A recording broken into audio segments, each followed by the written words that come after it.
People have an unspecified potential for development, educationally, obviously, with regards to the skills they have, but also in relationship to their character. And it's much more encouraging for people, I think, to concentrate on who they could be rather than who they are, especially when they're young, because they still have most of their life ahead of them and they're not everything they could be yet. And so to tell people even something like, well, you should feel good about yourself the way you are, it's like, well, that there's something there that's seriously lacking, because there's so much more that you could be, that you need to be, and that you should be aiming at. The problem with being okay the way you are is that you don't have a goal then.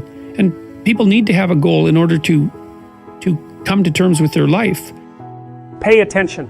Focus on your surroundings, physical and psychological. Notice something that bothers you, that concerns you, that will not let you be, which you could fix, that you would fix. You can find such somethings by asking yourself, as if you genuinely want to know, 3 questions. What is it that is bothering me? Is that something I could fix? And would I actually be willing to fix it? If you find that the answer is no to any or all of the questions, then look elsewhere. Aim lower. Search until you find something that bothers you that you could fix, that you would fix, and then fix it. That might be enough for the day. Maybe there is a stack of paper on your desk, and you have been avoiding it. You won't even really look at it. When you walk into your room, there are terrible things lurking there. Tax forms and bills and letters from people wanting things you aren't sure you can deliver. Notice your fear and have some sympathy for it. Maybe there are snakes in that pile of paper. Maybe you'll get bitten. Maybe there are even hydras lurking there. You'll cut off one head and 7 more will grow. How could you possibly cope with that? You could ask yourself, is there anything at all that I might be willing to do about that pile of paper? Would I look maybe at one part of it for 20 minutes? Maybe the answer will be no, but you might look for 10 or even for 5, and if not that, for 1. Start there. You will soon find that the entire pile shrinks in significance merely because you have looked at part of it, and you'll find that the whole thing is made of parts. What if you allowed yourself a glass of wine with dinner, or curled up on the sofa and read, or watched a stupid movie as a reward?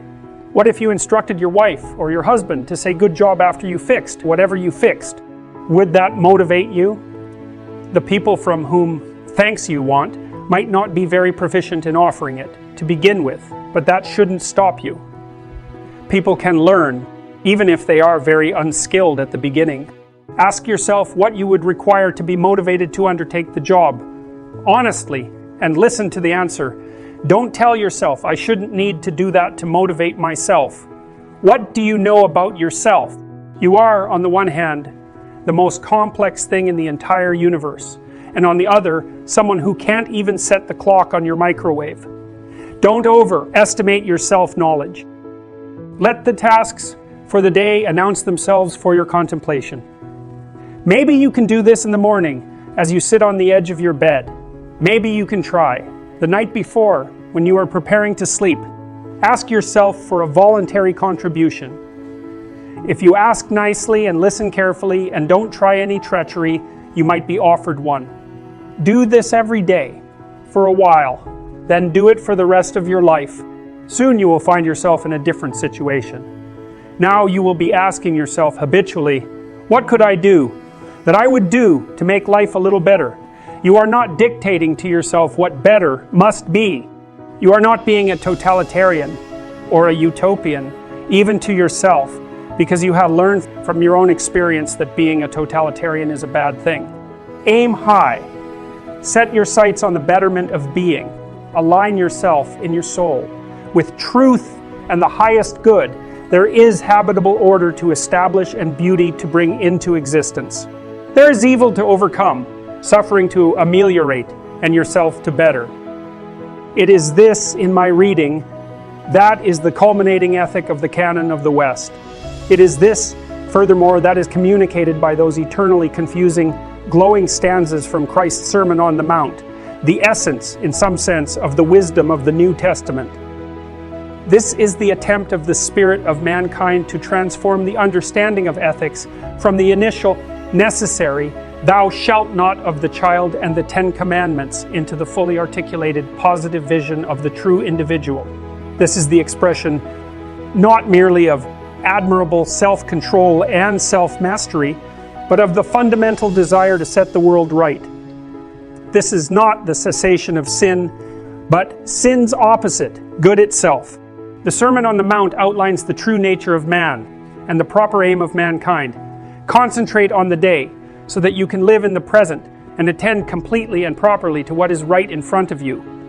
Do that only after you have decided to let what is within shine forth, so that it can justify being and illuminate the world. Do that only after you have determined to sacrifice whatever it is that must be sacrificed so that you can pursue the highest good. Realization is dawning. Instead of playing the tyrant, therefore, you are paying attention. You are telling the truth. Instead of manipulating the world, you are negotiating instead of playing the martyr or the tyrant. You no longer have to be envious because you no longer know that someone else truly has it better. You no longer have to be frustrated because you have learned to aim low and to be patient. You are discovering who you are and what you want and what you are willing to do. You are finding that the solutions to your particular problems have to be tailored to you personally and precisely. You are less concerned with the actions of other people because you have plenty to do yourself. Attend to the day, but aim at the highest good. Now, your trajectory is heavenward. That makes you hopeful. Even a man on a sinking ship can be happy when he clambers aboard a lifeboat, and who knows where he might go in the future. To journey happily may well be better than to arrive successfully. Ask and ye shall receive. Knock and the door will open. If you ask as if you want and knock as if you want to enter, you may be offered the chance to improve your life a little, a lot, completely.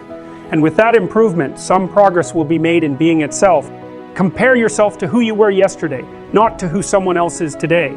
If you start with the presumption that there's a baseline of suffering in life and that can be exaggerated as a consequence of human failing, as a consequence of malevolence and betrayal and self-betrayal and deceit and all those things that we do to each other and ourselves that we know that aren't good, that amplifies the suffering. That's sort of the baseline against which you have to work. And it's contemplation of that often that makes people hopeless and depressed and anxious and overwhelmed and all of that, and they have the reasons. But you need something to put up against that. And what you put up against that is meaning. Meaning is actually the instinct that helps you guide yourself through that catastrophe. And most of that meaning is to be found in the adoption of responsibility. So if you think, for example, if you think about the people that you admire, well, you think about when you have a clear conscience first, because that's a good thing to aim at, which is something different than happiness, right? A clear conscience is different than happiness. You feel that you've justified your existence, right? And so you're not waking up at 3 a.m. in a cold sweat thinking about all the terrible things that you've involved yourself in. The opportunity you lost, or the things that you've let go that you should have capitalized on, and all of that. And so if you think about the times when you're at peace with yourself with regards to how you're conducting yourself in the world, it's almost always conditions under which you've adopted responsibility, right? At least the most guilt I think that you can experience, perhaps, is the sure knowledge that you're not even taking care of yourself, so that you're leaving that responsibility to other people, because that's pretty pathetic. And unless you're psychopathic and you're living a parasitical life, and that characterizes a very small minority of people, and an even smaller minority think that's justifiable. But most of the time you're in guilt and shame because not only are you not taking care of yourself, let's say, so someone else has to, but you're not living up to your full potential. And so there's an existential weight that goes along with that. Consider your circumstances. Start small. Have you taken full advantage of the opportunities offered to you? Are you working hard on your career or even your job? Or are you letting bitterness and resentment hold you back and drag you down? Have you made peace with your brother? Are you treating your spouse and your children with dignity and respect? Do you have habits that are destroying your health and well-being? Are you truly shouldering your responsibilities? Have you said what you need to say to your friends and family members? Are there things that you could do, that you know you could do, that would make things around you better? Have you cleaned up your life? If the answer is no, Here's something to try. Start to stop doing what you know to be wrong. Start stopping today. Don't waste time questioning how you know that what you're doing is wrong, if you are certain that it is. Inopportune questioning can confuse without enlightening, as well as deflecting you from action. You can know that something is wrong or right without knowing why. Your entire being can tell you something that you can neither explain nor articulate. Every person is too complex to know themselves completely, and we all contain wisdom that we cannot comprehend. So simply stop when you apprehend, however dimly, that you should stop. Stop acting in that particular despicable manner. Stop saying those things that make you weak and ashamed. Say only those things that make you strong. Do only those things that you could speak of with honor. You can use your own standards of judgment. You can rely on yourself for guidance. You don't have to adhere to some external arbitrary code of behavior, although you should not overlook the guidelines of your culture. Life is short, and you don't have time to figure everything out on your own. The wisdom of the past was hard earned, and your dead ancestors may have something useful to tell you. Don't blame capitalism, the radical left, or the iniquity of your enemies. Don't reorganize the state until you have ordered your own experience. Have some humility if you cannot bring peace to your household. How dare you try to rule a city? Let your own soul guide you. Watch what happens over the days and weeks. When you are at work, you will begin to say what you really think. You will start to tell your wife, or your husband, or your children, or your parents what you really want and need. When you know that you have left something undone, you will act to correct the omission. Your head will start to clear up as you stop filling it with lies. Your experience will improve as you stop distorting it with inauthentic actions. You will then begin to discover new, more subtle things that you are doing wrong. Stop doing those too. After some months and years of diligent effort, your life will become simpler and less complicated. Your judgment will improve. You will untangle your past. You will become stronger and less bitter. You will move more confidently into the future. You will stop making your life unnecessarily difficult. You will then be left with the inevitable bare tragedies of life, but they will no longer be compounded with bitterness and deceit. Perhaps you will discover that your now less corrupted soul, much stronger than it might otherwise have been, is now able to bear those remaining, necessary, minimal, inescapable tragedies. Perhaps you will even learn to encounter them so that they stay tragic, merely tragic, instead of degenerating into outright hellishness. Maybe your anxiety and hopelessness and resentment and anger, however murderous initially, will recede. Perhaps your uncorrupted soul will then see its existence as a genuine good, as something to celebrate. Even in the face of your own vulnerability, perhaps you will become an ever more powerful force for peace and whatever is good. Perhaps you will then see that if all people did this in their own lives, the world might stop being an evil place. After that, with continued effort, perhaps it could even stop being a tragic place. Who knows what existence might be like if we all decided to strive for the best? Who knows what eternal heavens might be established by our spirits, purified by truth, aiming skyward, right here on the fallen earth. Set your house in perfect order before you criticize the world. The self is everything you could be across time.